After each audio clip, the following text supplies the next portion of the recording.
Alrighty, folks, something we need to talk about if you are going to be a real estate investor, certainly if you're going to be a real estate investor long term, is self-driving cars. Will self-driving cars make the house configure different? Will self-driving cars mean you could look at different areas? What does self-driving cars mean for real estate investors? Dana, this is an important topic. I don't think a lot of people think self-driving cars and real estate investors in the same sentence, but they probably should. What do you think? Yeah. The technology to me, at kind of just a high level, the technology has been not only improving so much, but on top of that, there's new entrants into the space. Right. You had Waymo as kind of the first one to go into it, but then you also have Tesla for just a consumer to purchase a car, be able to drive you from point A to point B. And the technology, if you looked at it a year ago for something like that a consumer would purchase on their own, like a Tesla, the technology a year ago, where it was versus where it is now, is so drastically different. Where nowadays you can go to someplace that's incredibly remote, doesn't have cell service, drive for 5 hours there and actually have the car drive you. And that was just something you couldn't do 5 years ago. It also really resonated. One of our team members from Calgary, Canada, was here in San Francisco and just couldn't believe. He's like, what's that self-driving vehicle van called? What is that? And was so intrigued by the whole Waymo experience. And now with, Uber going like this and Waymo going like this on rides, it's just honestly a better experience. And so I have to think with how quickly it's happening, and I'd love your opinion, but with how quickly, one, the technology is being adopted by consumers, how much more delightful it is to go somewhere because you can multitask. You can be on your phone. You can even be on your computer on a work call. How that would impact where you live. Because for me, suddenly live so much farther away. If I had a self-driving vehicle take me to the city every single day, and that hour commute didn't feel like an hour commute. And why I think that's so important is with rentals. They always say, of course, we're in the industry of providing a home. Like home and healthcare are the two biggest problems in the US today. Homes are one. We're in the business of providing homes and more homes, but often rent control and all of these policies come up as a measure to try to help with affordability. And instead, people should just be looking at transportation. Transportation is the number one reason why housing is not affordable.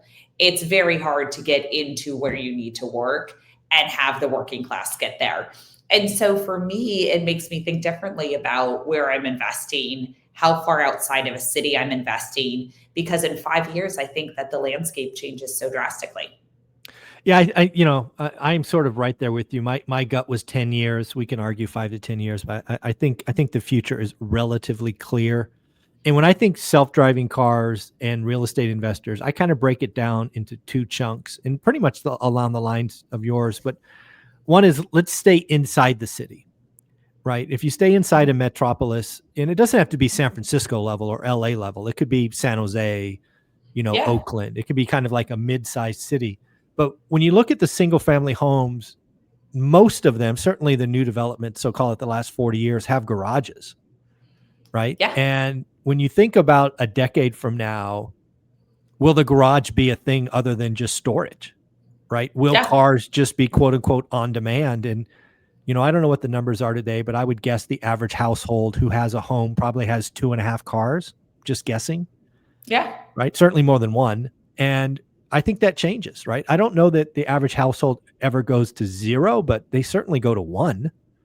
Right. And, so if you think about the home configuration in a decade with self-driving cars, I think the footprint's different. And that's quite frankly not a bad thing, right? You could turn your garage into a dadu, right? Or a junior ADU, right? It could actually become income producing. If you don't have to have your car there, might as well turn it into livable square footage. So it helps with some affordability and rent options and things of that nature, because you don't have to store the car overnight. So I think there's a lot of things in cities that self-driving cars will be a net positive.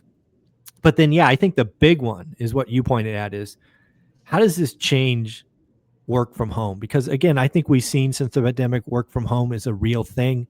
I know there's Mhm. companies pushing back against it. You know, it used to be 4 days a week and then three. I think you see that workers like work from home. But if Mhm. you talk about, you know, work from home, and let's say you have to go to the office 5 times a month, right? So that's a little more than 1 day a week for whatever reason, company meetings, whatever. It's a lot easier to do if you just jump in a car, right? And you Yep. could still do emails and, you know, whatever you're going to do on the way to work. And I just think that makes the what I'll call the suburbs and exurbs, right? So if you talk the Bay Area, you know, we're not talking San Jose, we're talking Morgan Hill and Gilroy, right? Yeah. Become Yeah. examples, right? Just to you know, take local destinations and go. You could even talk Los Banos, right? Los Banos coming over 92, that's like an hour and a half to 2 hours. It's a Yep. lot easier to do in a self-driving car. And oh, by the way, if you guys don't know, Los Banos home's probably 300 grand, where San Jose is 1,300,000. Yeah. Shoot, it's a lot better to drive five times a month in a self-driving car. So I do think it fundamentally changes where people live. It fundamentally changes where developers go, right? You're no longer fighting for an acre in San Francisco. You'll go buy 100 acres in whatever city between Los Banos and, you know, San Jose is. So I think it fundamentally changes everything. And I think that's a good thing. It certainly drives affordability. And, you know, I think self-driving could really help with affordability.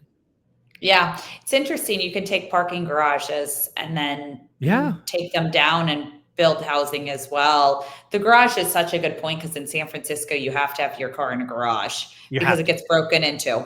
Otherwise, right? Yeah, But it's such a good point that now suddenly you have in all of the everyone has increased square footage of a correct. couple hundred feet there. So yeah, I'm really excited about it. I think seeing how quickly it's been adopted here in San Francisco and the expansion now, I'm like, they just need to get to every city as quickly as possible at these companies because it's already been proven safer. And in a highly regulated place like San Francisco, the fact that it's here and sticking around Yeah. is super exciting. So yeah, would you invest, Michael, in a Mhm. parking garage at this time? Well, that's an interesting question, because one of the things, if you go out 10 years, you're still going to have a place to store these cars and ideally charge them, Yeah. right? They're not going to run 24/7. So it would have to be a very centralized location, probably already wired or significantly wired for electric cars, because they're going to Hmm. have to plug in somewhere, right? I would Yep. want to be that answer. I'd want to be the hub for, you know, Uber or whatever it is, or Tesla, to kind of charge all their cars. Because again, if you're not going to park them in people's garages, they got to park somewhere. Yeah. But to your point, there'll be a lot less parking garages. Yeah. There'll be a lot Yeah, less. totally. Totally. And it will be interesting what apartment buildings do with those garages too, if they then That's a turn them good into question. a gym or something like that. Daycare. I mean, there's all kinds of things. Or you turn them into additional A services, right? dungeon, a dungeon daycare. Or you could pop out and create some windows. It doesn't have to be completely dungeon, but yeah, it's funny. But yeah, I do think. I mean, I think like if you go out 5 to 10 years in self-driving cars, or what you see in sci-fi movies, or they're, you know, better than human drivers. Nobody has to own them. You're essentially renting miles. It really could help affordability. It really could be the answer to housing affordability. It's wild to think about how those two tie together. Yeah. Yeah. And then there's probably the case where you have some people who have their own self driving cars, super high end, but other Mhm. people just have a subscription to just Oh, use the cars unlimited for a month or whatever. yeah. I mean, you know, I can tell you with pretty good certainty, I will always own my car. Right, driving is fun to me. Um, so I will always own a car. That's for sure. At least I can say that today. But yeah, there'll be a lot of people. My daughter, for example, she didn't get her license until I think she was 26.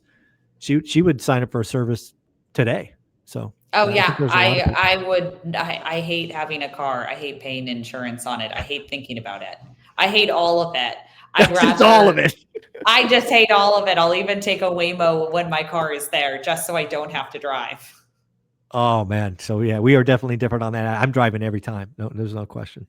Oh, that's Yeah. funny. But no, again, I think most people will. So I do think it changes the game. I think self-driving cars changes real estate, which is an interesting brain exercise. Yeah, most Yeah. definitely. Well, this was fun. I'm excited to, in 5 to 10 years, us reflect back on who was right about how quickly it was adopted. Well, something I've learned over time, and when in doubt, Dana's right. That's all I got to say. No, I'm not sure about that. Dana, if somebody wanted to check out Hemlane, which is what you do day to day, what do they do? Yeah, we help with property management, so both finding and placing the tenant as well as day-to-day operations, rent collection, repairs, all of that fun stuff. You can visit Hemlane, HEMLANE.com. Just mention one rental at a time because you do get our highest discount, which is 20% off for your first year. Thank you so much. Have a great day. Thanks so much. Bye.